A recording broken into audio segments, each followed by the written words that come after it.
Derren Brown, thanks for coming on Under the Skin. I've wanted to talk to you in this format for a long while. Oh, this is such a treat. This is such a treat. Thank you very, very much for asking me. It's lovely to have you. The thing I'm most interested in when I think of umbrellaing a conversation with you is, have any of your experiences from your sceptical perspective led you to query your own certainty? Because you've famously made a journey from quite an orthodox and religious upbringing to being an outspoken atheist. But now that you've worked continually in the area of I would say sort of, manipulation of consciousness and the various hypnotic techniques and the wonderful shows that you've done, what things have you encountered that have made you question your certainty?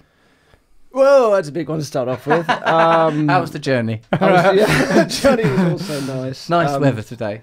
Last time I saw you, just before I answer that question, you're the hypnotist. You'll decide how this goes. I will decide exactly how this goes. No, you came round to my house, and I loved it there. Thank you, and loved having you there. And my partner at the time was there, and his mother, who was at the time terminally ill, no longer with us sadly. But you came in and she was sat down and clearly unwell, and you were so amazing. I think she must have said, "Look, I'm not well," and you pretty much sat, like, knelt down next to her, and you were so focused and so present with her. And I don't know what you said, because you were having a private conversation with her, but it was sort of the opposite of what any of us would do, which is probably naturally feel a little awkward or self-conscious in that situation. And it was amazing. Always stay with me. You're a very lovely man. So thank you for that. 'Cause I never got to say to you, that was amazing. Years ago, you could have sent me a text. I could have. Well, I've texted you many times. You haven't replied. So.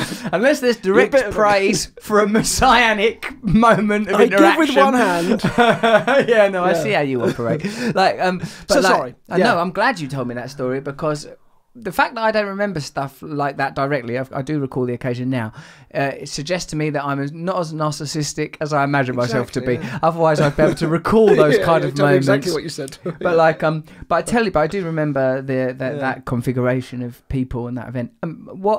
When you say that to me, it makes me feel like I often feel more comfortable when people talk to me on the level of, this is who I am. Yeah. I struggle more when you're on the the gentle negotiation of, we're apes and we could fucking kill each other at any moment. So let's just gently talk about the weather and see if we can keep this in manageable parameters. It's so true, because I always think of myself as one of those people that's hopeless at parties, and I think, I'm just shy and so on. But actually, I think probably most people like me like that. It's not that you don't want to talk to people. You do want to talk to people. You want to have like a proper conversation. And what gets in the way of that, and all the millions of reasons why that's sort of not always appropriate. I was at a party the other day, and I met a guy called Liam Allen, who's been in the paper recently because he had a lot of false rape accusations made against him, and he's only 23 or something, and he started a campaign against that, sort of thing, because the police dealt really badly with the case, and it was an amazing conversation to have at a party, and not that it went in deep.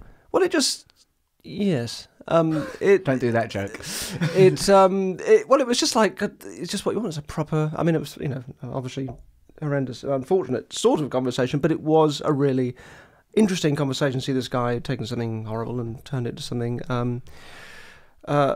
sort of great and important. So it's proper conversations. But whether or not you're I still haven't answered your question. I'm sorry. That's all right. Let's let it be on the back burner. The question being, has any of Derren's investigations into the world of sort of woo-woo mysticism led to moments of curiosity about the unknown and the unknowable? We'll leave that hovering, lurking as a spectre in the space, while continuing to examine the idea of whether it is a person who, in that instance, in the case of your ex's mum, sort of spoke about from a position of fear about her mortality and her sadness, or a person who's going through crisis, the dreadful crisis of false accusation.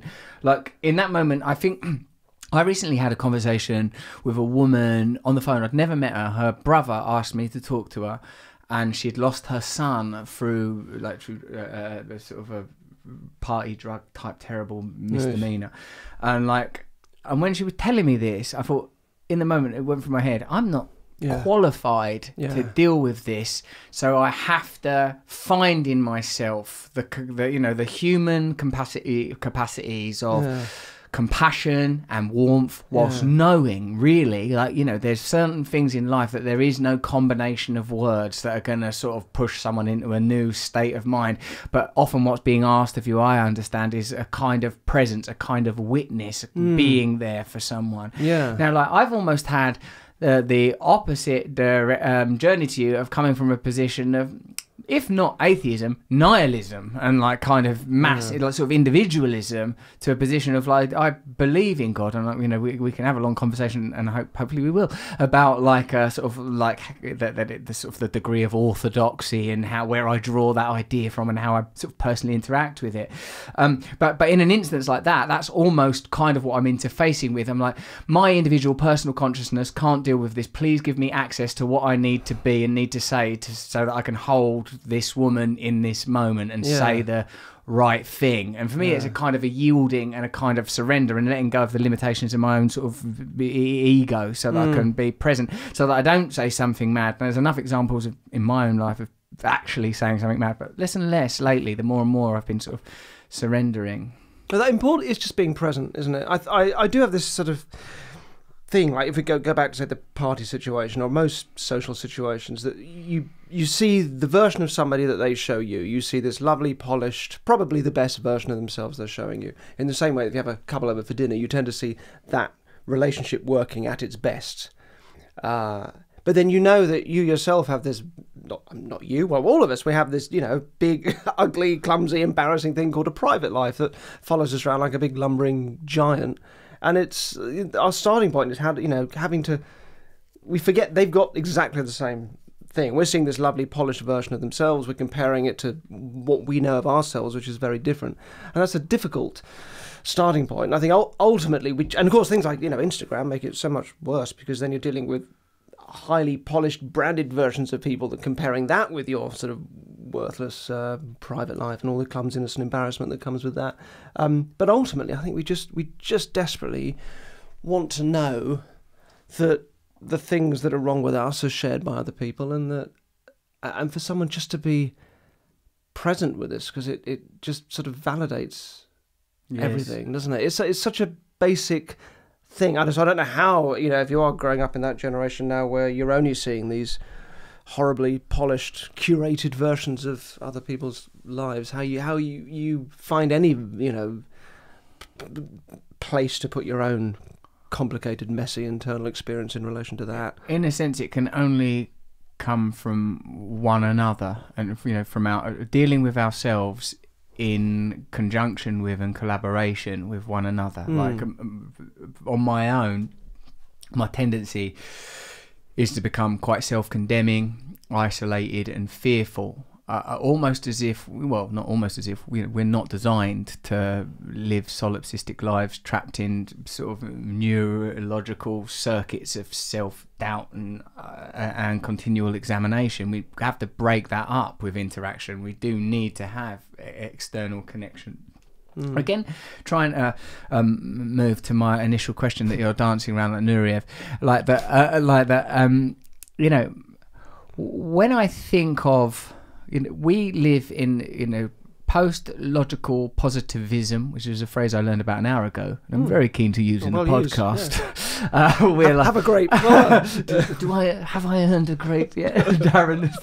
Is this something that you're going to use to manipulate me over the course of the interview? A grape reward? There is a bowl of grapes on the table if you can't see it. Are we being filmed? I don't even know if you do film. Yeah, that's right. There'll be some they can clips. see the grapes on the table if they want. They can listen to it as audio, but vivid linguists such as we can paint a portrait of these grapes as effortlessly as Rembrandt, I would say. Portrait might not be the right time, but my point being that we sort of have a tendency, and in a sense, from a cultural perspective, you've touched upon it through mentioning Instagram, to live in a sort of a sensory and empirical realm of like, these are the patterns that we can observe optically, these are the patterns I can smell and taste and hear, but we know that there are patterns beyond the limitations of the sensory realm through the magnification achieved through the practice of science. But my understanding is that there are some patterns and forms of consciousness that may not exist within the remit of ordinary sensory experience. Now, when you get a version of that, as you evidently did in a Christian upbringing, that didn't chime with you and felt like presumably reductive and I'm guessing at odds with who you were as an individual, most obviously sexuality, I'm guessing, that may set you in a position of adversity to many of the ideas that are smuggled along with mysticism. But I'm interested in how, because it seems to me that you're moving from a position of entertainer to a position of sort of personal development and self-awareness and healing in one sense. So I want to talk about what your relationship is to the mystical and as you continue to evolve. Okay. That was a long question, wasn't it, mate? Yeah. Have a grape. Have a grape. We'll stop for a brief grape. We'll stop for a brief grape. They're good grapes. Grape. Excellent grape. Sound of water and grapes. Very professional. You should definitely have your own podcast. Thank you. I'm thinking about it. There's something else to talk about, but we should probably answer the question. I was very much a Christian. The sexuality thing didn't put me at odds against it. I think actually what happened was that Christian became quite a sort of nice way of covering up the sort of awkwardness of the whole sexy world, because I didn't quite know where that was going. So it was quite nice having a sort of a general excuse as to why I didn't really talk about those things, because I was too pious. But then I became, I definitely became like an atheist, and that was really because I didn't have a lot of Christian friends, so it was very much a private belief. And I just sort of thought bit by bit I couldn't really justify it. I had a friend who was a psychic healer, and we had lots of heated discussions whereby I was saying, look, this is just a nonsense circular belief, and you're just, looking for confirmation for what you already believe and so on, and there's no evidence to support it. And I was sort of thinking in the back of my mind, well, I'm sure it's exactly the same with a religious belief. So I ended up not really being able to justify it, and so turned very much against it. And I think when you do that, you have a very strong disbelief that matches your initially strong belief, right? That would make sense. I've softened since then. I don't believe in God, I wouldn't say, but what I do think, this is particularly, like, I'm 48, right? So I'm sort of now in that kind You're looking good. So thank you very much. A lot of moisturiser. So quite expensive moisturiser. And as I've sort of started the sort of second half of life, you become aware of the importance of, so I guess in Jungian terms, you've slain the dragon and now you've got to rescue the princess, right? So your ego's been out there battling around, being ambitious and all those things that it kind of has to do to find out who it is. But now you need to serve something bigger. The ego needs to step down. And there's death and resurrection right there. Yes. Something has to die in order for something new to grow. Yes. So the way I now see religions, that I think it points to something that is really important as part of a human experience, and that is transcending, essentially, connecting with something larger than yourself. I think historically something happened that gave people a real kind of visceral knowledge of that feeling, whatever that meant back then, and then as time moves on, that moment in history falls out of living memory, so beliefs and practices arise to recreate that sort of feeling, but they're now already divorced from whatever that was. And then time moves on, and that becomes the church, and the church becomes politicized and monetized and so on, and now what you end up with is a set of it creates dogma for a start. All of these are very different things from the original experience. It creates a lot of things that are now very easy to take a pop at as an atheist, and there's no reason not to, I suppose, but they are signposts, I think, back to something that is important, and that's a feeling of connecting with something that's bigger than yourself. So and if you don't find a place for that, it tends to latch itself onto things that don't satisfy it, like money and like fame and so on, that we think will give us an elevation out of our ordinary life and a transformation and all of those things. And of course they don't. So we need to find it somewhere. It doesn't need to be with God, doesn't need to be anything that's overtly spiritual. We might find it through our kids or through, the work that we do, or kind of anything really. But it's important to find it somewhere, because otherwise you're left without any real kind of meaning, and meaning trumps happiness, I think, any day. Yes. That was my answer. Can I have a grape? Yeah, you can. I think after that, you have got limitless access to grapes. To grapes. For I'll follow you home if you want, with a little satchel of grapes, lowering them. What I reckon is, like from what you've said there, I mean, because obviously all of us, like, sort of, we're wedded to our own sort of subjective encounters with institutionalized ideas, and because my childhood was, I think, almost, it felt to me organically about the rejection of, like, I don't like this school, I'm not sure I even like family, I don't like it, like a sort of cynical rejection. I guess I was probably wounded and afraid and didn't trust anything or anyone. So, like, my personal evolution has been about allowing some of those ideas and being sort of softening my resistance to them. And then, of course, significantly, I had sort of psychedelic encounters in, like, sort of adolescence, of taking hallucinogens and experiencing the dissolution of self, and again, not in the type of way that people should be taking hallucinogens, in my opinion, like with some sort of, either some kind of shaman or a gentleman in a white coat with his arm around just saying it's okay, have another sip of water, like with lads from Leeds in New Cross, like a miserable, oh my god, there is no me, how is my consciousness operating my hand, where do these things intersect, the material and the immaterial world? So, and because I'm in sort of a 12-step recovery program, which requires the kind of Jungian journey that you've alluded to, the willingness to let go of the egoic dragon greed self and the accepting of a quest. I've been thinking a lot that, for me personally, I have to let go of the idea of happiness and embrace the idea of purpose. Happiness so fleeting and so intrinsically related to pleasure in the kind of culture that we're from, that purpose is a much more noble or possibly even helpful guide. But like, when you've done so many brilliant things, apparently magical things, like sort of the ones that sort of stay with me, like the one where, like, it seemed like that guy was getting those letters to win those races, but everyone had every possible permutation. I fucking loved that one. I tell people about that in America if a few people I mean that not are familiar with your work. And then and the one where you got the advertising execs through suggestion to sort of use a particular advertising motif for a pet cemetery, I think it was. And I've been to your live shows as well and seen you whittle through audiences, which you've sort of explained to me subsequently as like a way of ascertaining the sort of suggestibility or malleability or just the ease of working with them. I've seen and that mad shit you did with bus routes and timetables. I've seen you achieve so many incredible things, which you've explained to me as simply the result of endeavour and practice, not the result of cheating sometimes. Downright cheating, fraud, skullduggery. But like, for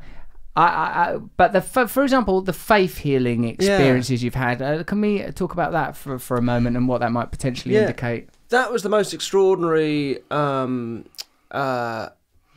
experience of touring and doing a live show that I've had. So a few years before, I did a documentary called Miracles for Sale, where I trained somebody up to be a healer, and then we tried to pass him off as a real one out in Dallas. But I kind of got the bug for doing it, so this show Miracle, which is on Netflix now, just throwing that out. I tried to do that casually, it didn't sound very convincing, but it's on Netflix. So in it, I do this faith healing, evangelical faith healing. I didn't think it was really going to work enough. I thought there are certain tricks that these healers use. I thought, I know I can get to the end of, like, a kind of a routine, so enough to try it. But I didn't really think, given that the audience are skeptical like me, they're not coming there expecting healing, they're not coming there believing in healing, and I was staggered that it really worked. What are the basic tricks, Derren? What makes it work? The basic tricks at the beginning, like where you go, I'm looking for someone called Derren. I'm looking for someone. Someone's passed over the other side? Is it just that they're very open questions that, by law of averages, is that the technique? That sort of thing, which is like psychic readings and mediumships. Yeah, you're just. There's so many different ways of doing that kind of thing. There's basically hot reading and cold reading. So cold reading would be, I mean, you see it all the time. You throw out a name. I'm getting the name Janet. That could be someone who's died. It could be someone who's sat there. It could be a friend at home who knows someone has died, or it could be anything. And then the person goes, oh, yes, that's me. That was my sister. And then the psychic goes, that's right. She's saying she's coming through for her sister. And then why did you say that in the first place? Why did you say that in the first place? Would be a really good response. Because I also know a Janet. And I was nearly going to be me that said it. Exactly. So that's... Yeah, there's that. So those techniques are basically almost could be used in sales or could be used in any format to exactly. techniques That's for establishing reading. rapport. Hot reading is when you have information on the person. So there was a very famous psychic called Doris Stokes who... I remember her. Yeah. So she was a really sort of inoffensive, lovely old lady, sort of was her kind of character. But I heard of somebody who got called up by her people. This is the story I heard. Because this woman had lost a son, I think, in a drowning accident, and had been in the local papers. And Doris Stokes' team called her up and said, "Oh, Doris has a message for you from your son. So, would she'd like you to come to the event?" And she said, "Oh, well, can she not just give me the message now, or can you pass on?" No, she'd really like you to come to the event. We've got a seat for you. Can you wear a red jumper so that she can spot you easily? So this woman goes along, and then, of course, during the show, it's, "Oh, there's a lady over this, the lady in the red jumper over there. I'm sensing your son died." And, of course, she just gives all the information that was, just in the paper. And it looks like something that, with this woman's experience of it, is very different. She felt very sort of violated by it. And you see that all the time. The worst version of that, I think, is with the TV studio psychics. I've seen this, that the guy comes out, so before they start filming, he's got a studio audience and says, "Is anybody hoping anyone's going to come through?" And hands go up, and he just goes around asking people, "Who are you hoping will come through? Is there some bit of evidence I could give you that would be proof that it's real?" And of course these people, no reason to be cynical, tell him everything he needs to know, and then the cameras start rolling and he just says all that stuff back to them, and they burst into tears, and it's horrible. So that's hot reading. That's when you've got the information and you're passing it off as, psychic. And cold reading is when you're saying things in a way that people make fit. So that's that. Healing, the evangelical healing was very different. And what was going on there, it wasn't about information that people are making fit. It was about a kind of quite physiological experience. So I got the audience to get a bit of adrenaline going with a bit of a sort of positive visualization and some music and lights, because adrenaline's a painkiller, right? And when you go and see these healers, these are evangelical faith healers and people being slain in the spirit, they call it, falling back on stage, all of that stuff. There's always a lot of adrenaline in the songs and a lot of emotional manipulation first. And then, so that was one part of it. And the other part of it that then makes it work is interrupting people's story of their pain and their ailment. So, as I was telling your lovely wife Laura earlier on today, there was a woman that came up in the first week who had been paralysed down one side of her body since she was a kid, and she was in floods of tears because she could move her arm for the first time. But these people, your audience, they're not coming for Doris Stokes or for some evangelist. They're like Derren me. Brown. Yeah, exactly. Yeah. So I was so surprised that this worked. But I just say to people, look, just enter into this, and the results are interesting. Just do what I say, and we'll see what happens. And you're only dealing with a small percentage, right? So if you take 2,000 people, and then you filter the people out of that respond, and then the ones that are best responding out of that, and you get them up on stage, you're only dealing with a small percentage. Plus, so like this woman, like she's moving her arm, and she, her feeling, all that's come back. And then, even then you think, well, maybe that's only going to last for the 10 minutes she's on stage. But I still hear from people years later saying, just so you know, that did properly heal. So there's nothing going, like, I'm not healing them. If you've had an x-ray before and afterwards, nothing's changed. But the psychological component of suffering is what's interesting. And for some people and some ailments and, some situations, that's enough to turn something around because they've lived out a story. Like, it sounds silly, but I had a bursitis in my shoulder for a long time. So it basically meant I couldn't really move my left shoulder very well. So when I put a jacket on, I've got used to sort of making this arm dead and pulling the sleeve up with the other arm. I don't need to do that anymore, but I do it because I've got so used to doing it. It's become part of a habit. And if somebody said, your arm is healed, go on, move it around, now see what it's like. Can you put a jacket on? Can you put a jacket on? I'd be like, oh, how did you do that? I can move it, you know. And it's just the story that I've been living out. So I think it was probably that, but, you know. Yeah, but you've obviously got this, it seems to me that you've got, because it wasn't just one person that got healed, it's a number of people that got healed. Every night. You're healing people every night! Yeah. Right, so obviously, like what you just told me there with the jacket story, it's good that you have this sort of quizzical perspective, but it seems that your bias is precisely the opposite. It's a materialistic bias that's towards rationalism. There must be a rational explanation to this, i.e. an explanation that I can understand. And this might seem like an odd comparison, but I think it'll make sense as I explain it. Like, I'm friendly with Noel Gallagher out of Oasis, right? And if you ask Noel about, like, you know, what does that song mean and what does that bit mean of that song, he goes, John Noel just fucking said it, right? He'll never go, oh, well, I was just trying to allude to the right? But the fact is that in that music there's the evocation of certain feelings and moods and states, and whether or not Noel cops to that or acknowledges it or even is aware of it, it's there. Yeah. Right? And it seems to me that if you're healing people on stage, whether you're healing them from the perspective of exposing it or not, you're healing people. And well, of course, there's one example of, like, yes, they were unconscious, that the capacity for them to move their arm had long been realised and they didn't bring it into their own knowledge, whatever. But another possibility is, you know, like with placebos everywhere, that somewhere in the body are I mean, we know that the body heals itself anyway. If I cut myself, it's going to heal itself. Just don't know how to access that data. I mean, there would be a rational explanation for those things if I had a better brain and different senses. So is it possible also that, like a kind of placebo, people being told, heal that arm now, if they sort of, oh, it's Derren Brown, I see him do some magic shit on the telly, like, they might just obediently heal their body? Well, I did have a mad moment of thinking, well, I'm sure I could pack out the O2. I mean, like, we could sell the show as a secular healing show. I make no claims. It doesn't work on everybody, but it certainly works on some people.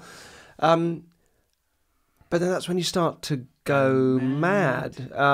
Because it's not about reducing it, saying, oh, it's only this, because it clearly is, like, potentially life-changing for these people, but it's only a smallish number of people. It's very hard to evaluate exactly what the percentage was. So that's probably diabetes drugs that work on 10% of people that are available on the market. Yeah, you know what I mean, if it was coming from a underwritten by a pharmacological or commercial, it'd be a very different thing. Yeah. Yeah. But like, what is important, I think, it was like this. This is a real effect.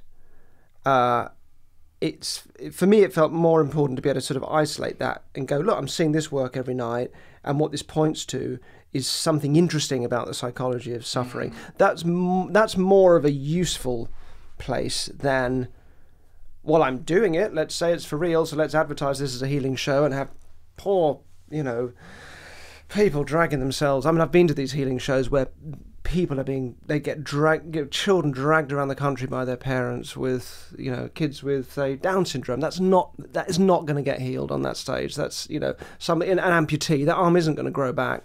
And people in hospital beds that were being dragged around. I mean, it's just horrible. It's such a vile scene. So you don't want to go, well, hey, look, it's real because it's happening. I think it's more useful to go, hang on, what is happening, and then how is that useful? It's not about reducing it and saying, oh, it's just this or just that, because it clearly was happening. But something unanticipated and beyond our sort of current understanding of the way that healing works occurred. I think it's well understood. I mean, I've spoken to doctors and physios and people like that about it quite a lot since. Everyone seems to get it. But I think in terms of what it looks like, which is why it lends itself so well to a stage show, because it looks like magic. In the same way hypnosis looks like magic, it's all kind of the same thing. But actually what's going on is probably quite ordinary, a little difficult to sort of pin down, but it comes out in this sort of experience that does look amazing, probably looks more amazing than it feels sometimes. Right, it's theatrically rewarding. Yeah. Are there any of your sort of techniques that you used to do sort of at the beginning of your career and are therefore now redundant that you can sort of talk about sort of explicitly, saying, well, all I really do is I use that phrase, and then they're listening and they've heard that phrase, so it seems that I'm predicting what they're going to say, but actually I've throughout the conversation been stitching into it? You know, are there things that go, oh, right, that could make us understand how rudimentary and rational these things are? Well, it's a mixture. So I started off as a hypnotist, and then but it was difficult actually trying to make a living as a student doing hypnosis. So I got into, oh, thank you, poured me another water, thank you so much. So I got into doing close-up magic. So it's always been a mixture of both things, like magic tricks dressed up as psychology, and then suggestion and psychology sometimes dressed up as magic tricks. It's just a bit of a blur. And when I do my stage shows now, they are about, you know, kind of creating an effect like the healing. But the healing that's a good example. It's a mixture of, you know, those techniques I was talking about the adrenaline and the affecting people's way of, you know, the living out their stories. That's real, but there were also some tricks I was using in there as well, which I'd learned from healers, which you know, they're just fraudulent tricks. So one I had tried on me was leg lengthening. So they and if you gotta get these legs lengthened. Yeah, if you type into YouTube leg lengthening healing, Why do people want that? Well, the thing is, so a healer will say to you sometimes, and you know they're just an out and out fraud if they do this, because there's no way of like hiding the fact you are just cheating. They'll say, oh, you see he walks with that limp, so he doesn't walk with a limp. And they said this to me, he walks with a limp, let's heal that. I don't walk with a limp. That's because one leg is longer than the other. And they get you up on stage, they stick your legs out, and as they turn to the audience and say, look at this, or turn to the camera and say, come in closer, they pull one of your, it sounds so stupid, one of the heels off your shoes. Only ever people with like loose-fitting shoes or slip-ons, to make one leg look a little longer, right? So the heels come out a bit further. But all the attention's on the other foot, where the heel is pushed in normally. And they say, look, this leg's too short, so we're going to make this leg grow out. And then while all attention is on that leg, they slowly push the heel on the other leg that you're not really paying as much attention to. You're only sort of, you know, measuring against it. They slowly push that in. But because all the attention's on the other leg, they're not doing anything with it. It's oddly kind of convincing. And then they make you run around and say, look, there's no limp. His leg is healed. And I've been on the receiving end of this, and I've done it myself. So there are tricks like that they use, and I suppose with the one I use, it's always a mixture of that. Yeah.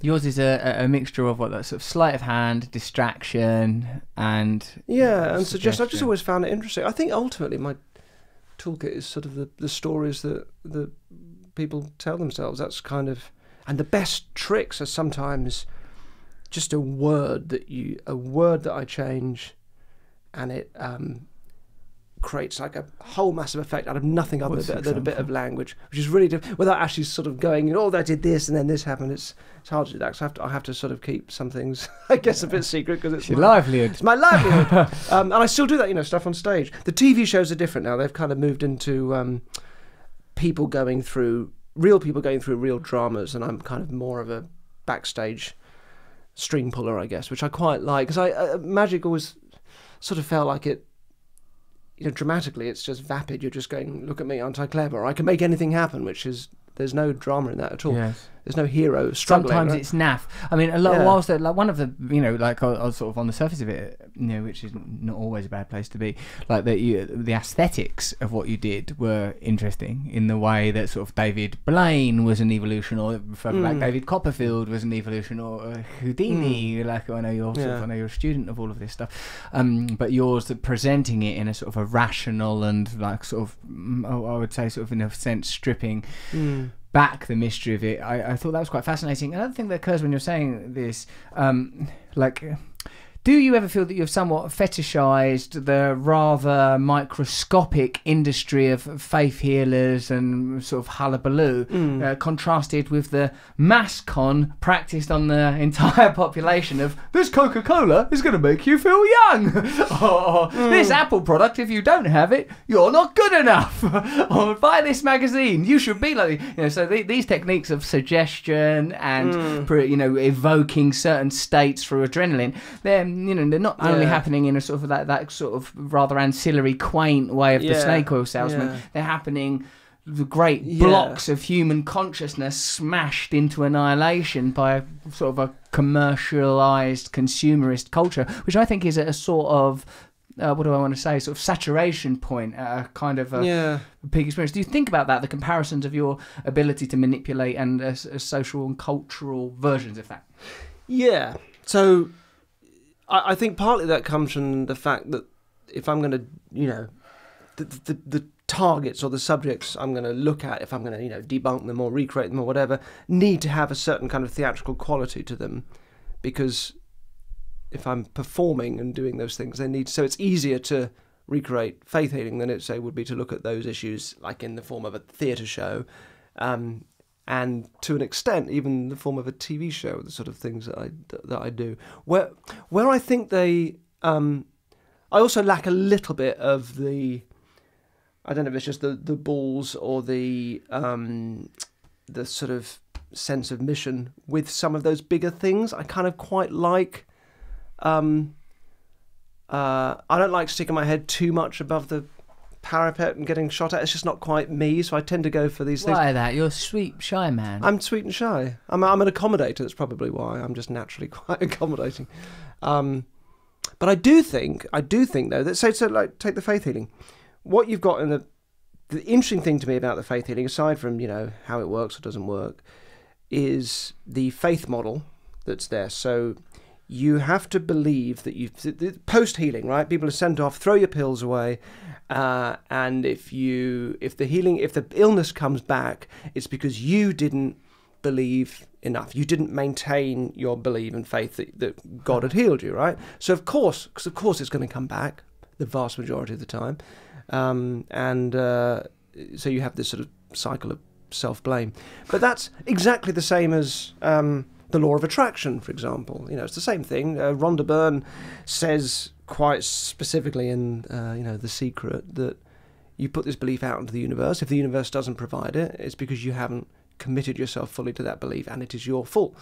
And that so although it is a quaint, silly, strange niche thing, faith healing, it is, I think, it's a symptom of a kind of a way of thinking, which I think taps right into sort of our obsession with optimism and self-belief and goal setting and all those things, which ultimately just leaves us feeling like we've failed when they don't quite come together. In a sense, American individualism through capitalism has a comparable message. If you don't succeed, if you're poor and your house has just been foreclosed, you should have worked harder, because look at Kobe Bryant. He's fucking brilliant. He's good at basketball. Well, be good at basketball. I'm not tall enough. Doesn't matter. Yeah, exactly. Like it's sort of like it's a...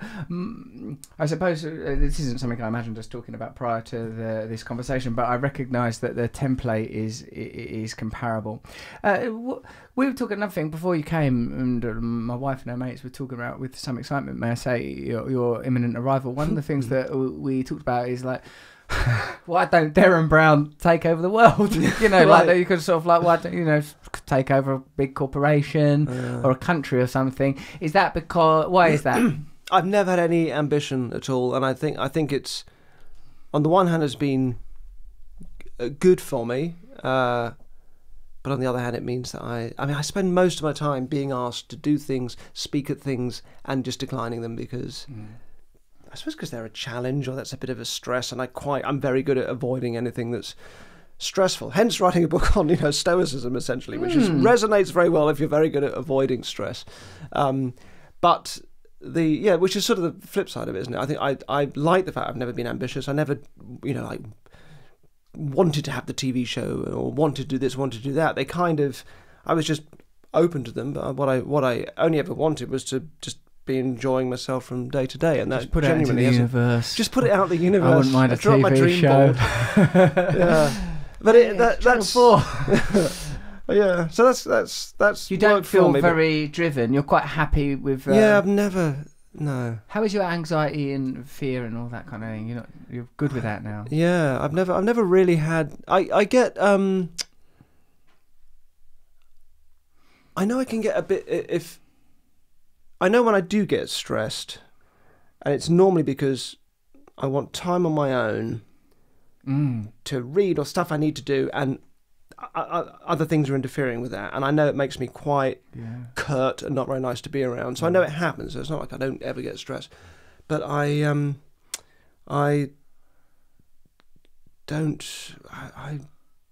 just don't really try and set my expectations at a level. Maybe it's kind of just realistic that things don't always work out how you want them to. When and why and how did you make the decision to? Whilst I understood what you said from talking to your mate who was a sort of into psychic stuff, that you recognised that as a paradigm, it felt familiar to your sort of belief in Christianity. What point did you throw it off, and at what point did you decide to wholly embody the man that you are with regard to your sexuality and your whole being, and how? That was kind of around 30, which is surprising, isn't it? Is it? Yeah, I think it is. But it was somewhere around there, and because look, it's not going to change now, and I don't want to have don't want to be in a situation where I'm turning up to an event with my partner because I was seeing some at the time, and then it just being like a sort of a secret or like a weird thing. So I sort of came out, but I'd had a friend take me out for dinner, and he came out to me, but he made it was such a big serious thing for him, and I just remember thinking, almost obliged to say, "Oh, I'm so sorry, how terrible," because it was like he was taking his friends out for dinner one at a time. So I thought, okay, well, if I do this, I need to just treat it lightly and forget the fact that it feels such a huge, heavy weight on me, because it isn't to other people. And that's the real lesson, that people just don't care. They don't care. It's of no interest at all. Why did it feel heavy? Because you carry around, and obviously I speak for myself, and it might be vastly different now, but I'd certainly carried around a lot of shame about it, which is and then when you do that, when you carry around a sort of a guilty sense of like, oh God, you develop, a bit like all the ways I've found ways of avoiding the sore shoulder, sort of maladaptive measures for the rest of the body to accommodate for that. So you get very good at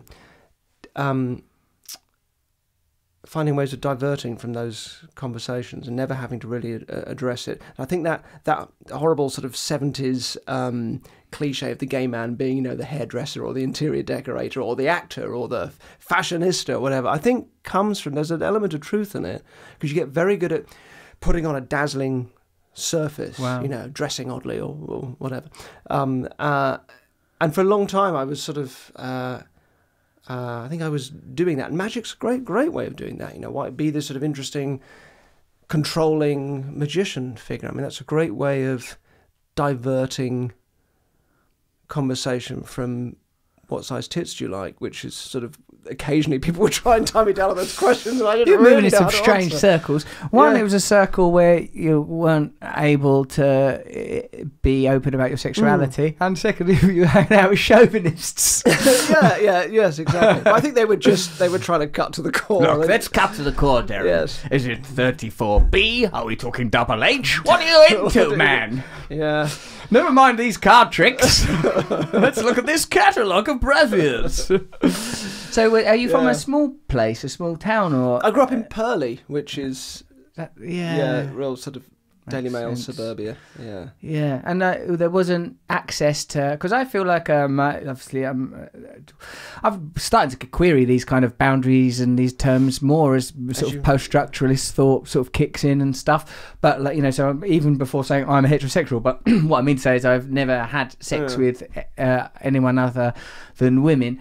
But I feel like I still have had sort of sense of shame about myself, and I feel like, in a way, like my journey was like a first thing I found was, oh right, I'm a performer, then oh, I'm a drug addict, then all right, I can't do these drugs anymore, it's killing me, and then it was the sort of interfacing in an ever-evolving way with what it means to be, inverted commas, spiritual, which has for me come down to basically open-mindedness, connectedness, kindness, quite sort of simple ideas, although I can do bloody complicated versions if that's what you're into. But like what I feel for you when you say this, it feels to me like you went an unusually long time without people connecting to you in a way where you felt safe. Well, yeah, maybe. I mean, I am a bit of we're all a bit of a loner, but I'm a bit of a loner. I think also I played on my own when I was young, because my brother's like 9 years younger than me, and I think if you play a lot alone as a kid, you tend to bring that with you as well into later life. Yeah. So I'm definitely, a little on the introverted side. Are you a good communicator in your relationship now? Yeah, I think so. Yeah. I think so. Oh, yeah, relationships are interesting, aren't they? Because they all the madness that you carry with you. I think the principal value of being in a relationship is that other person going, no, you can't do that. That's mad. You can't just be that person. You're in a relationship now, because otherwise you just kind of crustate, don't you? Develop a shell around you of all this just unacceptable behaviour. And so it's, and now I said I'm sort of 48, so I find myself a little bit caught between that kind of Nietzschean urge of become who you are. Like there's this version of myself that I should be heading towards, and everyone else needs to clear out the way and let me do it. Versus the opposite of that, which is like, well, maybe the best version of myself is right now in the relationships that I've got. I've got a partner I love and 2 dogs that I love, and the sort of domestic ordinariness maybe is kind of a good thing. But the two do feel slightly pulling and pushing in different directions. But that's kind of that's interesting, and I think that's where relationships really important. Like letting relationship change you rather than just obsessing as to whether or not you're supposed to change the other person. Yes, being open to change and somebody making you revise your presumptions of what's normal. I'm lucky in that I have a sort of an ideology that has a degree of flexibility in it, i.e. specifically 12-step ideology, which is sort of, obviously about, in my case, abstaining from drugs and alcohol, but is in a way quite a holistic philosophy that you run every problem and relationship through a sort of a system that involves inventory, confession, restitution, quite sort of fundamental and basic principles. But it really helps me with stuff like it incorporates, don't try and change a person you're in a relationship with. If you don't like that person, don't be in a relationship with them. Or it's you can change you can't change anybody else. And that it's nice that I have that as a reference point, because my tendency is, hey, would you not do anything like that? I'd like you to become like this. That's my general, to be sort of quite, sort of dictatorial about how other people's behaviour. Now when I spot myself doing it, I'm willing to relinquish it. Well, so you were drawn to Stoicism when I've listened to you talking about it before, and it seems to me that, forgive me because I know you've studied it, it sounds to me like it's in a sense from a classical tradition, but encompasses a lot of ideas that we might recognise from Eastern philosophy. Yeah, totally. Yeah. Well, the first Stoics were from the East, so it's sort of taken some recognisably Buddhist ideas and let them sit in a quite Western rational sort of mode and language. And then interestingly, of course, Christianity came along and had to win the Stoics over, so 500 years later, so it kind of used a lot of Stoic ideas but Christianized them, like the idea of the dutiful citizen, which the Christian upstanding duty was actually a very Stoic idea.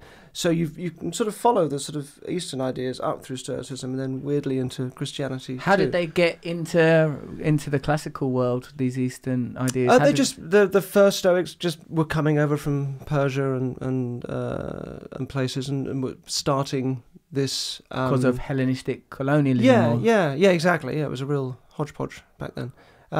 But I think it's quite relevant nowadays, and it's definitely had a bit of resurgence. Cognitive behavioural therapy is based quite explicitly on Stoic principles, and that's very popular nowadays. Well, CBT, that just means, don't be ridiculous, you're not going to get hit by a bus, there's no buses on your street. Is it that? Is it like rationally think about what you're saying? It's sort of it's kind of about just stepping into that throwing a spanner into these works between your kind of thoughts and your behaviour and kind of going, well, where can you stop that process and question some of these things. Stoicism is basically about not trying to control things that you're not in control of, which I'm sure rings bells with what you're doing at the moment. That, you're in control of your thoughts and your actions. Everything else, what other people do, how they let you down or how they, whatever, what they think of you, everything else isn't under your control. And actually, you can decide that all of those things are fine. It doesn't always come easily, that thought, and sometimes you have to really let it kind of drip into the soul and take hold. But all of the things out of your thoughts and actions you can decide are fine. Now, it gets complicated with matters of social injustice, for example, because you might really want to change something and create change in the world and not decide that it's fine. So then you distinguish again the same thing between, well, what am I in charge of? What's my thoughts and actions? So I can do the best that I possibly can to change that thing. I might devote my life to creating social change. So I can commit to that, but I won't commit to the outcome. I won't emotionally commit to an outcome that may happen a generation later. I may only be the starting point for it, or, again, easier said than done, but the basic idea is not trying to control things that are out of your control. And part of that then is also realizing that it's our reactions to things that create our problems, not the things themselves. And these are ideas that have drifted down they're a couple in of thousand Christianity years. and they're in 12-step. Exactly, yeah. And they're big ideas, but that's where they came from. And they came from these cool. The stoa was the sort of porchway where they would stand and talk to people and bother them as they were walking past. So they just came from these guys standing around in Athens. Have you considered that this might not be in your control? Just hanging around a doorway, quietly evangelical. It's nice, isn't it? Yeah. It's really beautiful. I suppose those kind of principles, hearing them now, they're in guard against imagination and hysteria. Like a sort of, one aspect of the imagination is, of course, incredibly creative and wonderful, but another aspect of the imagination, and I believe there are classical terms for this, the imagination veritas and the imagination fantastico. I think it's something like that. The imagination fantastico. Oh my God, I could be eaten by a dragon. Oh no, I'm worried. Is that a lump? We could go crazy with fantasy, but also our imagination. Of course, everything around us has been constructed through imagination, and to guard against hysteria. But there is, I see the incredible value of Stoicism. But when I heard you talk about it before, you said that even in studying it and writing about it, you started to, feel the edges of it and the limitations of it. Was that to do with joy, or? Yeah. What Stoicism gives you brilliantly is a robust sense of self. So it was born in a time of these Hellenic wars and strife and all these different cultures getting on or not getting on, but that real hodgepodge. It was very useful then. It's also very useful in terms of internal strife and just generally living in uncertain times and all of that. And that basic idea of not trying to control what's out of your control and deciding those things are fine. I mean, it is brilliant advice.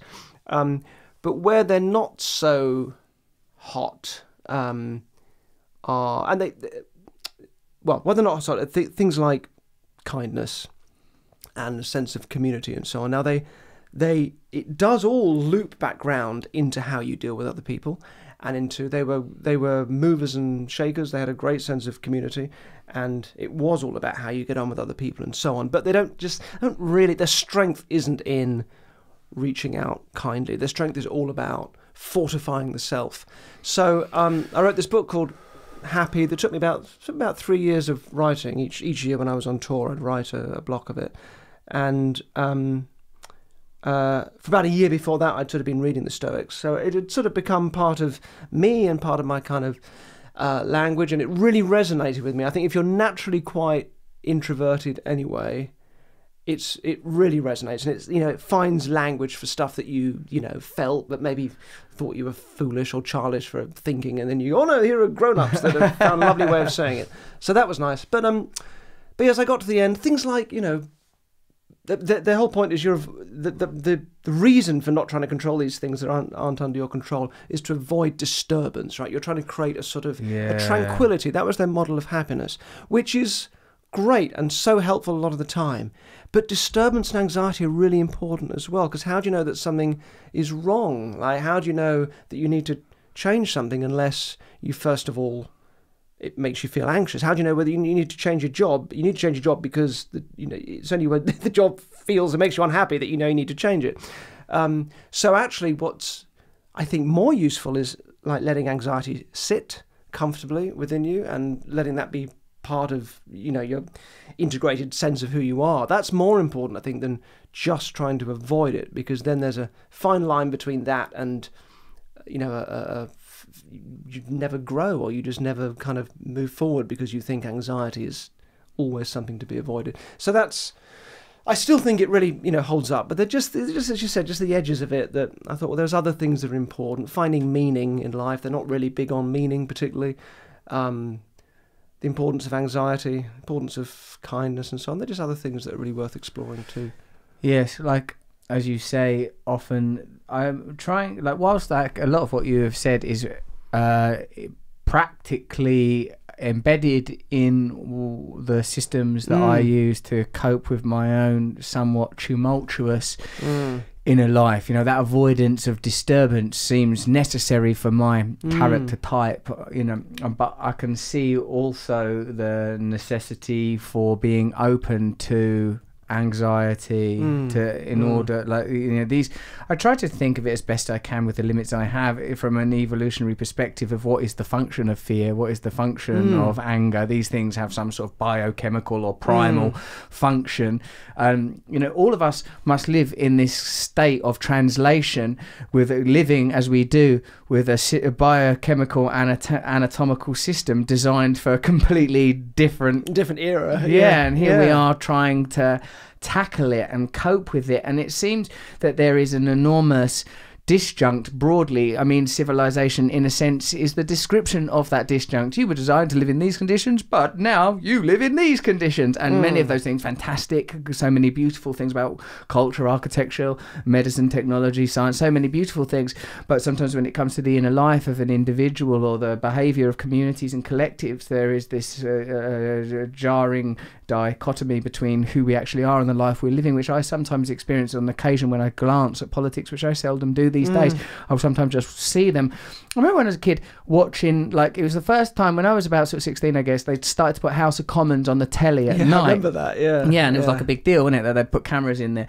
And like, I had taken some acid, and I remember like watching it and having this very raw experience of, that can't be what's happening. To run, that's you're watching the process. As I've become older and somewhat integrated what were once quite tangential psychic experiences into sort of my dominant perspective, I see sort of, for example, Theresa May speaking, and I think, oh my God, you can't be in charge. Go sit down, have some tea, relax for a minute. Nice spa weekend. That's what she needs. She needs a spa weekend, some reading. Everyone just be nice to this person. She's clearly under a great deal of stress. Now, that whole system, don't blame yourself, this entire system of government cannot possibly work. What are you trying to work with an ideology dreamt up 500 years ago? It's not going to work anymore. Now, come on, let's have a serious attempt at a better idea. All of us, stop panicking. Don't be self-interested. You're coming from your ego. You know, like, sort of, it feels to me that there are sort of giant tracts of humanity that are evolving beyond the systems that we operate within, but those systems are sort of governed by people with vested interest in their sustenance. So it's quite difficult to oppose them. I had a go once, do you remember? Yes, you did. You did. A terrible headache. I imagine. Well, it's nice to know you've turned all that down as far as you're leaving that alone for a little while until I'm a bit more grounded and rooted and absolutely certain of what it is we're supposed to be doing. Well, that's another thing, isn't it? I think. And another reason why somebody might be sceptical of something like Stoicism is just that it's an ism. And I think I'm quite happy for the sort of, there's Stoicism that's against anxiety, but also the importance of anxiety. I think embracing the fact, look, we've always been very good versus evil. We've always had this sort of, binary thing, God, Satan, good, evil, right and wrong. And we could probably do with a bit more yin and yang. The life is messy and it's complicated, and we have to be able to balance, I think, opposites and ambivalence and ambiguity, and we're terrible at that. We don't like it, and it's for a number of obvious reasons. We're not very good at doing it, but that's part of growing up. Because when you're a baby, you scream, and hopefully somebody brings you what you want, and that's how you start life. And ideally, the mother is gradually or the caregiver is sort of letting you down slowly, making you realise that you're not always going to get. This is Donald Winnicott, who was sort of a successor to Freud, had this lovely idea of the good enough mother. Freud had created this idea that, the mothers had to be sort of perfect because, your kids were just being ruined by everything. So much damage was being done by everything. And Winnicott very nicely said, no, it's just, you've got to be good enough. You actually have to let your kid down. You have to never quite give them everything they want so that they learn that life isn't like that. So what that means is getting older and maturing. Growing up is about tolerating ambiguity and having an ambivalence and having room for that. Room for things just being complicated and they're not being simple answers or one ism that will give you everything. Don't you agree? I totally agree. Krishnamurti goes, truth is a pathless land, that each of us have our own individual He's a newsreader. What does he know? Well, I'm not talking about Krishna Guru Murthy.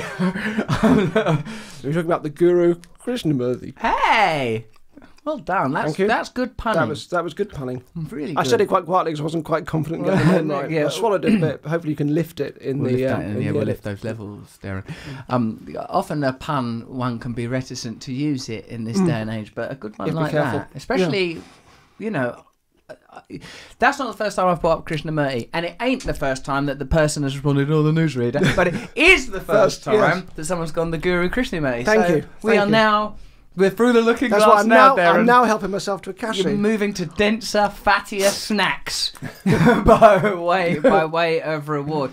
Yeah, truth is a pathless land, meaning that the sort of, like you said, the sort of ambiguity of our inner lives is likely to require more than a sort of a one-size-fits-all ideology. That ideologies themselves are not the answer. I've been listening to a lot of stuff, mate, that's about we must embrace our individual experience as the guide. And to tell the truth, it's Terence McKenna, who I absolutely adore. He's a sort of he's dead now, but he was very much into plant medicines, but one of the most lucid and brilliant talkers and thinkers. You should check him out. He's got a very sort of humorous voice, I must say. But he talks a lot about we're having our sort of consciousness prescribed to us, and we're not being given access to our birthright as free. He would query the term citizens, because citizen embedded in that term is the fact that we're conditioned and that our realities are dominated and governed, and we're not just talking about freedoms as in freedom of sort of sexual expression, freedom of cultural expression, but like that. We're choosing from a very limited palette before we even know it, which is something that I'm sort of, I try to incorporate these rather more maverick outsider thinkers with, as best I can, not conventional when you talk about Michel Foucault, but with academic thinkers, sort of in this case post-structuralists, who would invite you to query and deconstruct the narratives that we take for granted, most obviously in this day and age, sort of like white colonial imperialist narratives, which are sort of now being queried, but like Foucault would take it even deeper about the structure of power and the dynamics between the powerful and the powerless, and how sort of diffuse and odd that is. So essentially where this is all leading, Derren, is do you want to do some hallucinogenic drugs? Is there something in the cashews? They're laden with I was going to say, they're quite zesty, aren't they? Quite zingy. Strap in, Derren. We're off. I hope you've kept some of them hypnotic skills, because I'm a very nervous traveller. But that process you've spoken about is exactly the human process, isn't it? We mentioned Jung earlier on, but Jung said the greatest burden a child bears is the unlived life of its parents. So from an early age, we are taking on board a load of messages that we receive, and we're too young to question about, basically messages that come down to you are powerless and the world is powerful. This is your relation as a small being to this big world. This is what it wants from you. And then we grow up with that in place, a kind of a skewed compass, and then we make things fit that, and the same problems repeat themselves in our relationships, because we're actually just, without realizing we're doing it, looking for what feels familiar, or we get addicted to certain things, or obsess over things, or avoid certain things. And it's obviously what Jung was very keen on was that we integrate all of these. The self is something that's whole and integrated, because when we try and shut off aspects of ourselves, they become these the shadow, as the parts of us that are uncomfortable, but it's the unconscious parts of us that own us, of course. And the goal of I think certainly Jungian therapy, but I think generally therapy is to not necessarily grab a cure, but it's to have a more meaningful dialogue with the self and all those different aspects of the self, and not just try and shut them off. So you're aiming for sort of a consciousness, but it's a consciousness of these things that are otherwise unconscious, parts of yourself that need to be brought into the mix and honoured, which is why the Greeks with their gods, I mean, they did it so well that they didn't really believe that these gods were God in the way that we think of God nowadays. They were aspects of the self, essentially, that needed honouring. So you would honour the goddess of whatever, the god of creativity or eros, because if you didn't, that bit's going to come back and bite you, which is what happens in the self. The TV evangelist who rages against homosexuality and then gets caught in bed with a Ren boy sometime later, and his career's over. Same thing, just shutting off one aspect of his personality. Turns out I was a bit gay during that and I overreacted. Yeah, that's right. And it's the same thing. It's the narratives. We're living by those narratives, but it's just exactly what you were saying, but just internally.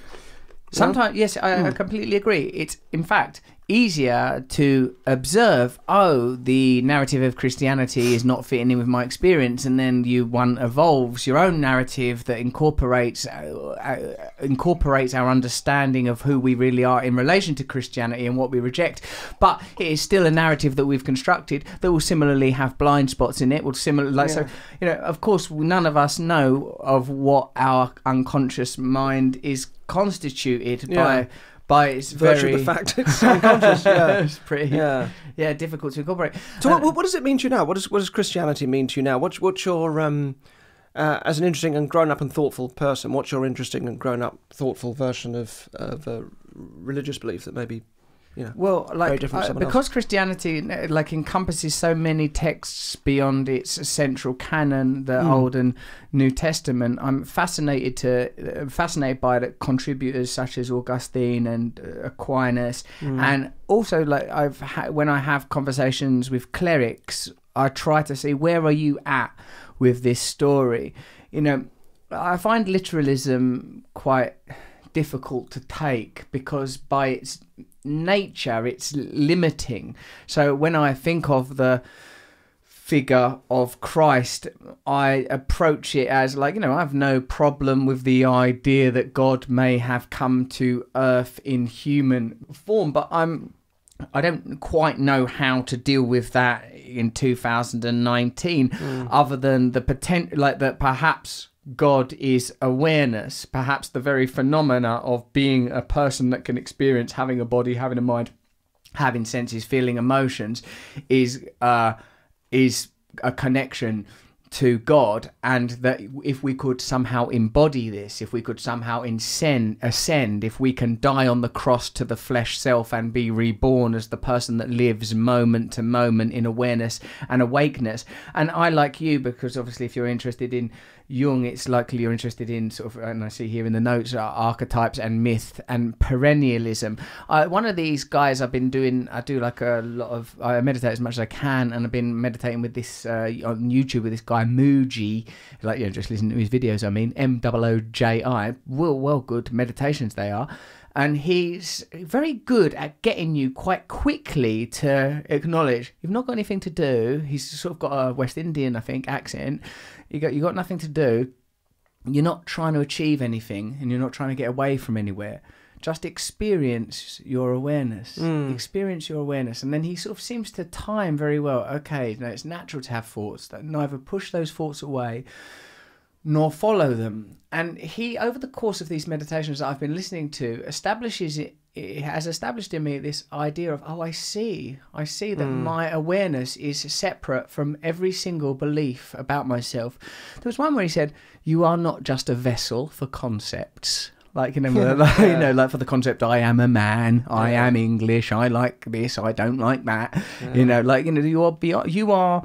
I mean, if all these concepts are being put in there is some space that they're being put into. Yes. And through this practice, which, again, the reason I mentioned perennialism is there is some consistency every type of meditation I've ever done as a paradigm, whether it's transcendental meditation or the stuff I've done with Andy Puddicombe's thing, Headspace, they're all ultimately start saying to you, but who is the witness? But who is the observer? Yeah. The moment you go... I am having these feelings, then there's something having those feelings. So the feelings are not you, there's something you have, and that gives you a bit of space and leverage, I find, to sort of take a breath and not be overwhelmed by whatever feelings happen to be, because they're just things that you're having, so therefore they'll come and go. Yes, and this again, like, Rumi talked about that, which pertains to one of the things we talked about earlier, like, like I am a guest house, come in anxiety, come in jealousy. Ooh, you might want to revise your guest policy at this, but like the suggestion that we are somehow being inhabited by these humans, and again, like you have said about the Greek gods, or like a genius like Shakespeare, like I see that Queen Mab hath been with you, she is the fairies' midwife. These entities, these energies, we are temporarily occupied by them, but we are not them. And as I'm raising children at the moment, and when I'm talking to a 2-year-old, I'm sort of aware of how much is wrapped up in syntax and the language that I'm giving her.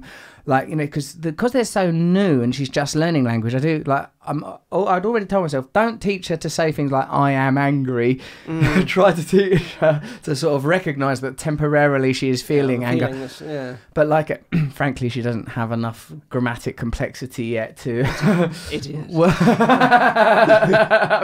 I'm not. If she doesn't crack it in another week, I'm going to get another one. That's what I promised myself. A very clever child, and I'm not going to yield on that, Derren. And was I don't know what the timeline is, but in terms of you kind of embracing that belief and a belief in God, was that part of that? Was that part and parcel of a 12-step program? Did it predate it, or was it all? Is it all kind of part of the same thing? I guess at some level it is. In a sense, yeah. I can trace a line, as it were, because like part of it was like you as a kid, I was always playing on my own. So this sense of who is this in here that's always present? Who's feeling these things? And then when I became a drug addict, and part of that was like sort of recreational hallucinogens and stuff, and experiencing, hold on, I'm still here, but I know that Russell is not real, none of our constructs are real, and I know that the dimension of the sensory realm is but a limited frequency, because I am beginning to experience these frequencies. Then I wasn't allowed to take no more drugs because I was overreacting to them and overdoing them, so I had to stop.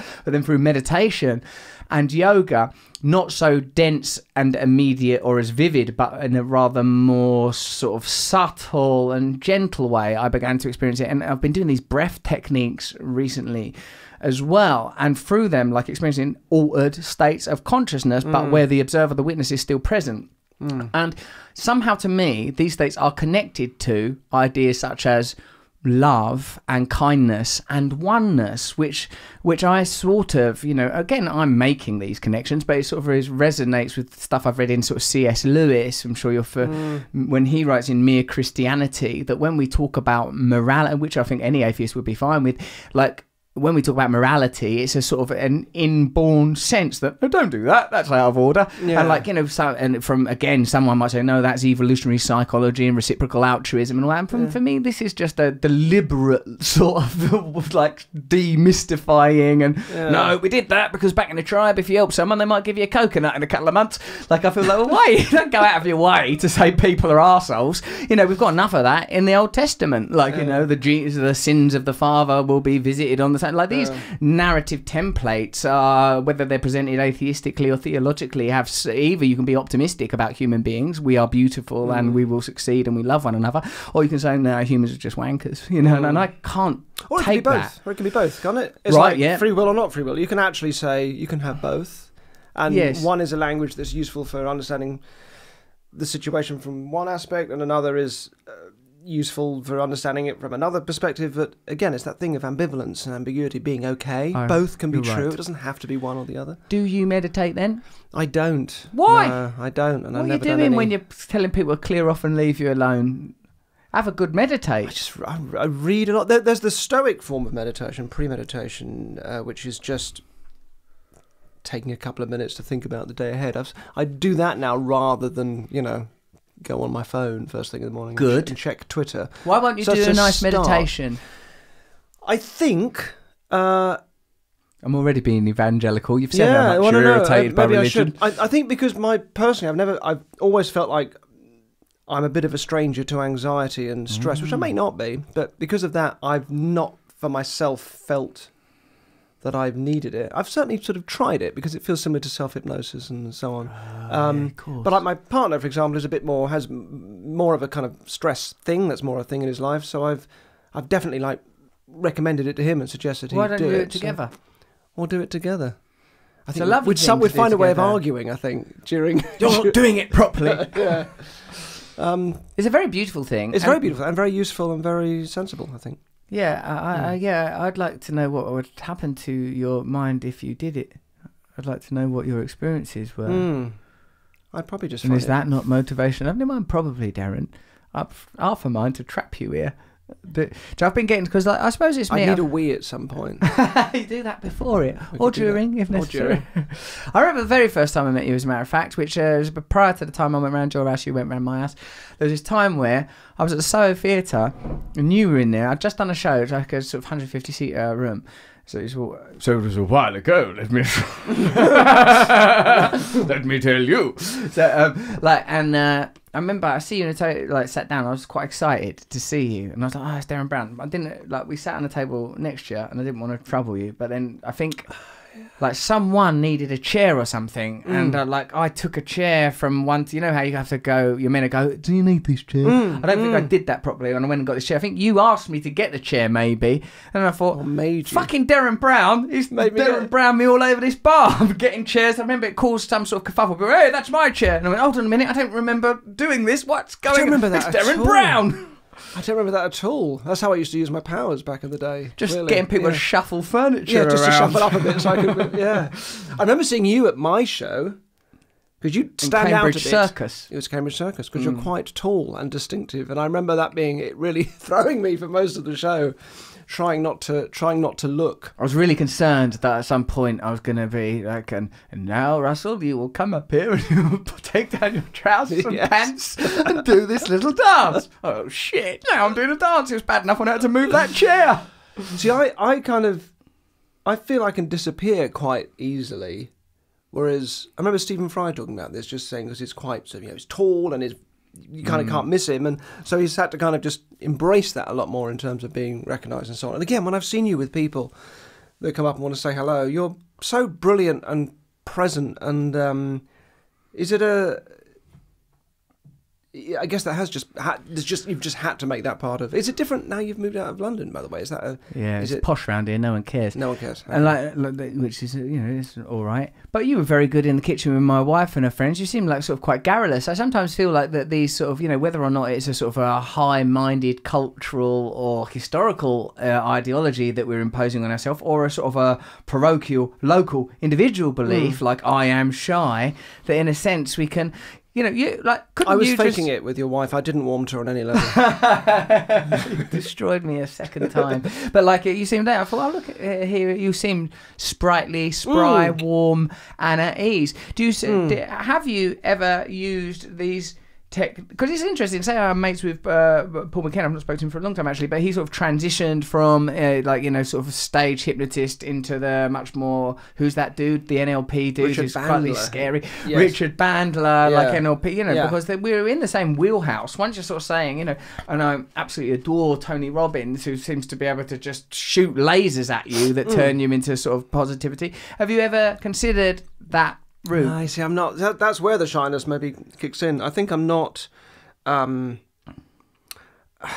back to those narratives that we live by from a young age. There are, as I'm sure there are some big sort of personality types, and one big thing is: do you avoid stress, or do you move towards it? Do you move towards it to fix it, which is, roughly speaking, what my partner tends to do. He's great at sort of stuff needs to be sorted out, is on it. I avoid it constantly. So that's great for a kind of tranquil life, but it's not very good for motivating a room of people and becoming an international guru in motivation. I'm very happy if my if I've got a clean day in the diary, my phone never goes, and I can just sit and read, and that's it. That's like a really happy day for me. So no, I'm not constitutionally made to do it. I get asked, will you come and give a sales talk to our team on how they can sell things better, or come and give some motivational team buildership thing, and I don't know what I'd say. You should go and film it, because I think it'd be quite good to hear your lethargic, stoic approach to sales. Well, exactly. And I think, if you think about stuff also, you just end up, it's like, politically,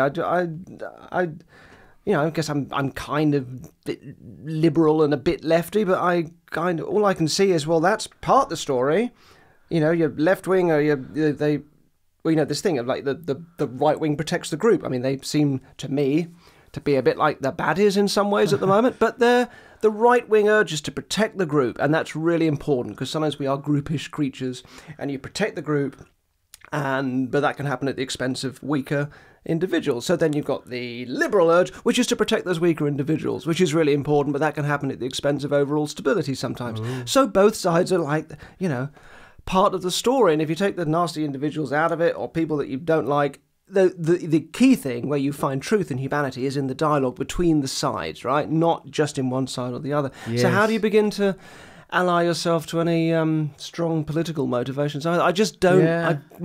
I just never settle down on any kind of opinion or whatever that is, motivation with enough force to do anything about it, because I'm quite happy just to go, it's complex and, difficult, and there's no easy answers. And if there are, I certainly don't have them. You might be a bit enlightened in a very sort of unassuming way, because I've noticed a lot of people that are vibrating on a higher frequency, they tend not to get too worked up about sort of the mechanics of the materialistic world. Like sometimes I feel like, you see some glorious guru swathed in saffron like hanging out with Bill Clinton or whatever, and I might think, well, can't use, but look at the things that have happened and the complex, and I sense that, like when I think about that, the spectrum of current, say, British political life, or to a degree American political life, the two sort of worlds I know, a bit about, not much, I would have to say.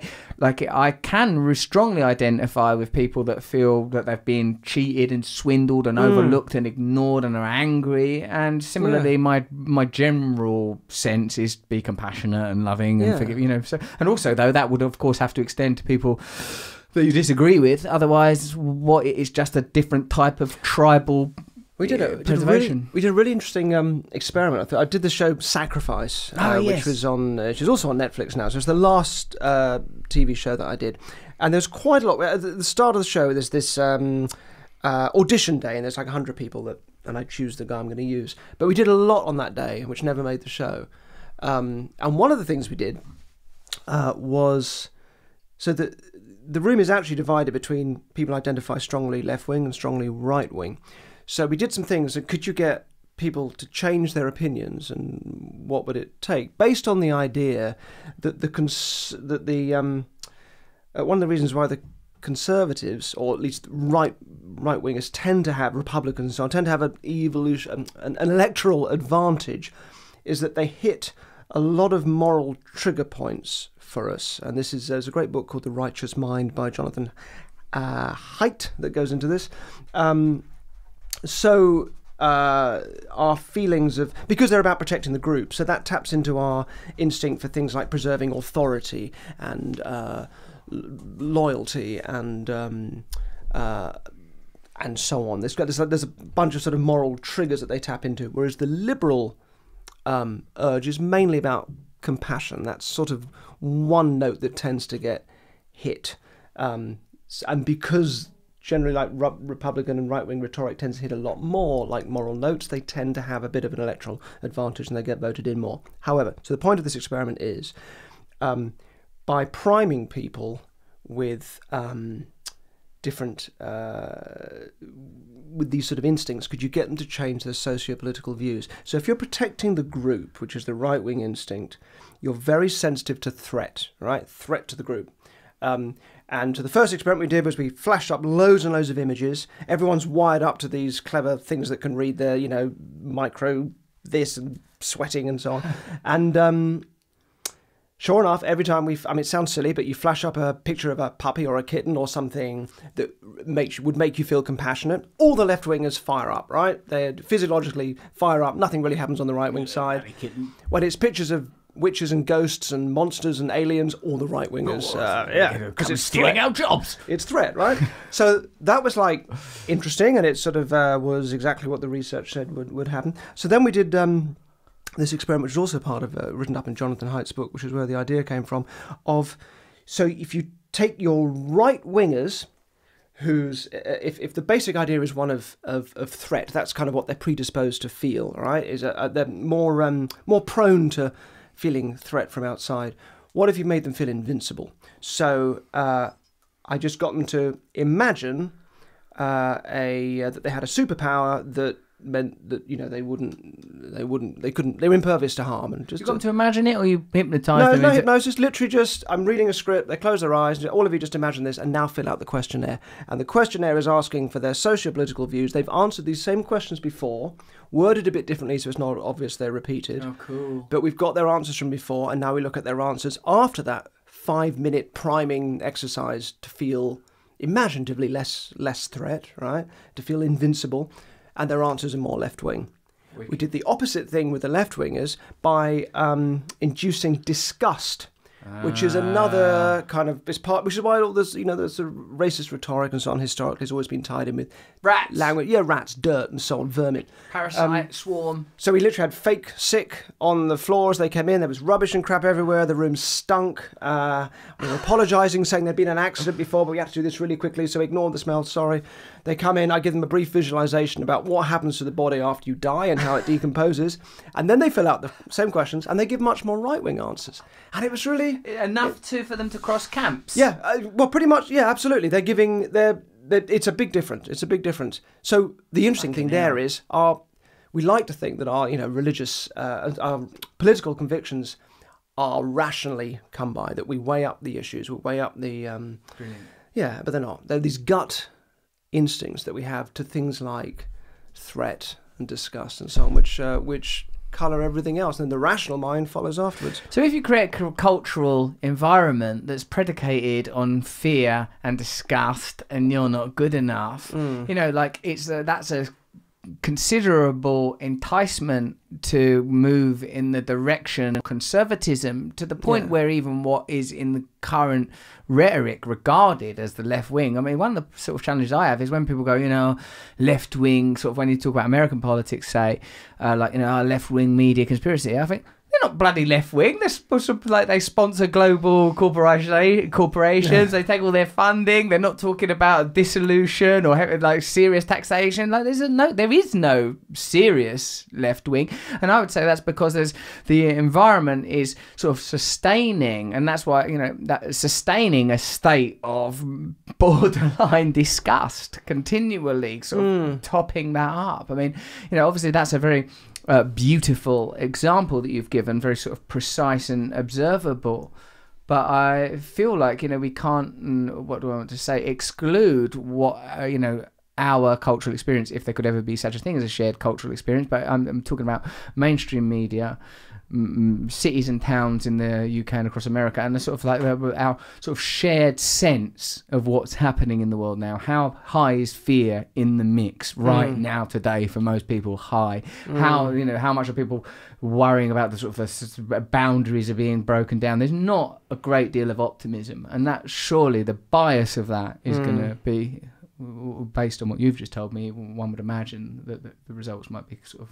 Yeah, well, that is one thing that when I look at both of those sides, although I sort of try and weigh them up and think, well, look, they're both valid, it's hard not to see, well, that side is about fear and threat, the other side is about compassion, and it's hard not to go, oh, there's a nicer side there. I mean, but it does come down again. So it's such an important point. There's the dialogue between the two, because they both keep each other in check. Thesis, antithesis, synthesis is the way I've had that described, and evidently you have as well. I suppose, I feel like given the options, so can we not build our systems based on compassion and kindness? And the immediate fear that emerges is, but not everyone's going to do it. So who's going to guard the boundaries of our compassionate little enclaves? And men with guns comes the answer. Yeah, it's hard, and it's always what you see. There's the fear of the outsider, the fear of the threat coming in from the outside is all about the importance of protecting the group,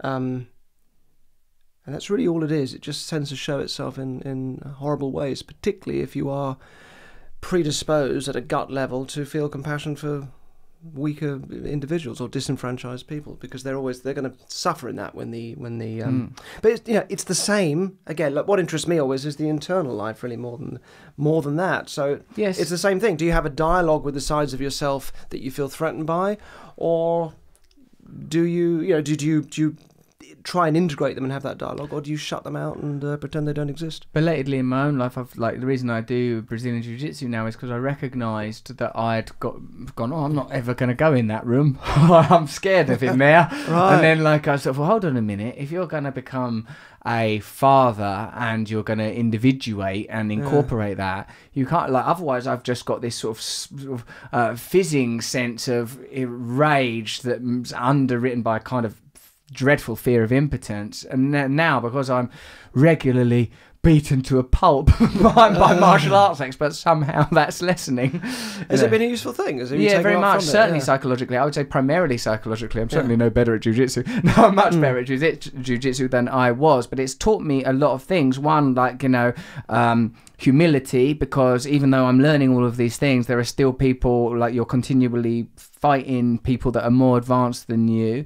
That jiu-jitsu is interesting because it's sort of like wrestling and grappling, not punching in the face. You can spar it to a relatively intense level, particularly with people that are about your own ability. People that are better tend to give you a little bit of freedom and take on a role of educator. And is it one of those martial arts where you're always working with the sort of energy the person's giving you and deflecting and moving with them rather than coming up against it? My feeling is that most martial arts have to acknowledge those principles, but the thing that sort of mostly defines it is the sort of proximity. And for me, that was a very interesting thing, to be sort of so close to men, getting sat on, squashed, choked, armbarred, all this stuff. Sign me up! He's embracing his sexuality now, baby. Go on, get down here. It was, it's like stubble and smell, and it's sort of, it's very visceral, but also very sort of loving, because the way it's sort of practiced is, you tap to submit, so there's sort of so much trust there. If you sort of go the other person stops choking you immediately, so there's a sort of a complicity in it. I love it. It's sort of it's earthing me and helping me to sort of embody an aspect of myself that I'd neglected. And my only relationship with my body, really, I didn't like doing sport, school, any of that sort of stuff. My relationship with my body was my sexuality, and primarily for a quite promiscuous period of a decade or whatever. And then now I'm in a monogamous, faithful marriage, so I've got to learn what to do, with all that energy. It's got to go somewhere. It's mostly going into the arms of a Brazilian jiu-jitsu instructor. I don't mean in any fluid form, just to be clear, Derren. Just in terms of the raw kilojoules. Derren, this is, I think, certainly one of the longest. One of the most rewarding. You've certainly eaten more snacks than any other person. I've eaten our combined body weights in grapes and cashews, but they're very nice. When I think of some of the people we've had in here, like Yuval Noah Harari or dear Al Gore, they've never so much as dared touch a grape. Probably out of suspicion. They've probably got too much of that. I had a cake made by Charlotte, your wife's friend. Yeah, I know. Look at you. I mean, you've abundantly consumed calories. I've loved it. I also think we talked about personal stuff probably more than I can remember talking about. It felt very sort of like, certainly I did, and it felt like it had that kind of level. So, but I also greatly enjoyed this. Have you? Yeah. Me too. I've really enjoyed it. But just checking the wonderful research done by Django. I've not asked why are you the patron of a parrot zoo, and it seems negligent not to ask that, particularly if you are the patron of a parrot zoo. I had the we ask this to everyone. Patron saint. I have a little parrot. I've always had little parrots, and I got asked to. It's kind of the extent of my charitable activities. I do parrots, but I do. It's called what's it called now? The Lincolnshire Wildlife Trust. It's up near Skegness. And they in Boston is the sort of area, not Boston in America, Boston up there, and it's can I tell you a brief parrot story that the guy told me? So Steve that runs it, part of his job is going out to the homes of people who have parrots, because they live for a long time, right? The big macaws, they live for 80, 90, like a long time, but they can get a bit aggressive or whatever in their later years, so often people have to get rid of them. So he ends up taking on a lot of people's parrots, so he always goes to see if there's a problem that can be solved first. So he went to this elderly couple's house, and he ends up sitting with the husband, let's call him Dave, or the wife is in the kitchen, and he says, why do you feel like you've got to get rid of this bird? Which was an African grey that was in the hallway. And Dave said, well, you know, I love the bird a lot, but I think Doris, my wife, is starting to kind of, I think, you know, her mental health's not what it was, and if I've got to look after them both, it's going to be difficult. And while he's talking, the wife comes in with a cup of tea and gives it, there you go, Dave, and goes out. And he's like, that is the, like, 7th cup of tea she's brought me in the last half hour. I can't be looking after them both, so I think the parrot's going to have to go. So Steve, my friend, is like, okay, well, that's, yeah, I understand that. And he wanders into the kitchen to talk to the wife. Asked her the same question, how does she feel about it? And, you know, why does she want to get rid of the bird? And she says, well, you know, I'd love to keep the bird, but I think Dave, my husband, is becoming a bit of a handful. And while she's talking, Dave calls out from the other room, I'll stick the kettle on, Doris. And she's like, God, that's what, the 8th cup of tea? Like he's asked for the last half an hour? I can't be looking after them both. So she makes another cup of tea. And she's like, I can't look after them both. It's just going to get too difficult, so we've got to get rid of the bird. And Steve's like, right, feels really caught in the middle now of this dynamic between the two. Leaves the kitchen, walks past the bird in the hallway, and as he walks past, the bird calls out in the husband's voice, stick the kettle on, Doris. So, not only, it's true, it's absolutely true, not only could he tell them they could keep the parrot, but he could also tell them they didn't both have Alzheimer's, which is what they were worried about. God, that's so, what a great visit by Steve. Yeah. Well beyond his remit as the man who runs parrot sanctuary. Oh, that's great, isn't it? Yeah. I'm so glad that I asked. There you go. Brilliant, because the parrot was the problem, but in a tangential way that could be resolved. It was doing what parrots do. Yeah. Tell you what, it's good that's again another testimony to your sleight of hand skills. That a story that the punchline of which is parrots mimicking human voices. I didn't see that coming. No. So no, that's pretty good, isn't it? That feels like an up ending to our conversation. It is as well. It's like a really upbeat. Dave and Doris are going to be fine. The parrot stays. You're the patron of a parrot. Everything's going to be fine. We've got nothing to worry about. Life is good. Ah, phew. Thanks, Derren. Thank you for having me. What a joy. Cheers, mate. It's been lovely. Thank you. Thank you. Thanks for watching this podcast and going all the way to the end of it. Would you so kind as to click the bell? It might not be there, because over there. And subscribing so that we can infiltrate your serenity and peace of mind with jangling bells and buzzes. Thank you.